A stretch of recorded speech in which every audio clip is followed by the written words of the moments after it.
السلام علیکم دوستو، آج ہم آپ کو بتائیں گے رزق خود چل کر آتا ہے۔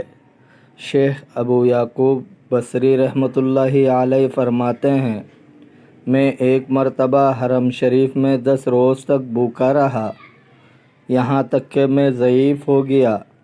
میرے جی نے کوشش کی کہ جنگل کو نکل جاؤں، شاید کوئی ایسے چیز پاؤں جس سے بھوک کو تسکین دوں۔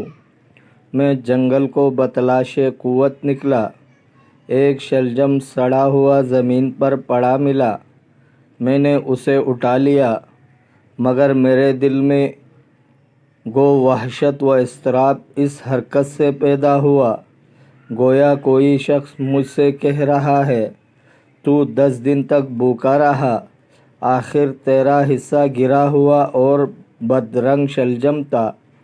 میں نے وہ شلجم پھینک دیا اور مسجد حرام میں چلا آیا اور بیٹھا رہا۔ ناگہاں ایک مرد آیا اور میرے روبرو آ کر بیٹھا اور اس نے ایک تیلی رکھ کر کہا، یہ تیلی 100 اشرفیوں کے تیرے واسطے ہے۔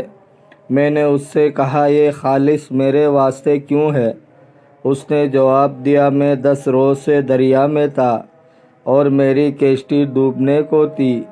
اہل کشتی میں سے ہر ایک نے جدا جدا نظر مانی کہ اگر خدا ڈوبنے سے بچائے تو کچھ خیرات کروں گا، اور میں نے نظر مانی تھی کہ اگر خدا مجھ کو بچا لے تو یہ 500 اشرفی کی تیلی خیرات کروں گا، اور خانہ کعبہ کے مجاورین میں سے جس پر اول میری نگاہ پڑے اس کو دوں گا، اور تم سب سے پہلے مجھ کو ملے، لہٰذا تم کو دیتا ہوں۔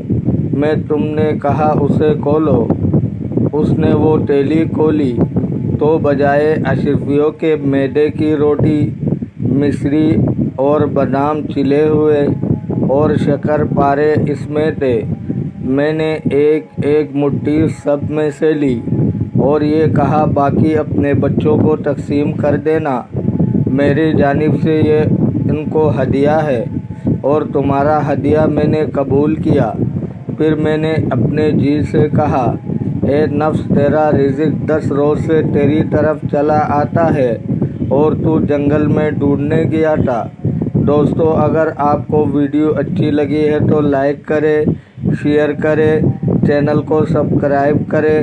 اپنے بہت سارے خیال رکھیے گا۔ ملتے ہیں اگلے ویڈیو میں۔ اللہ حافظ۔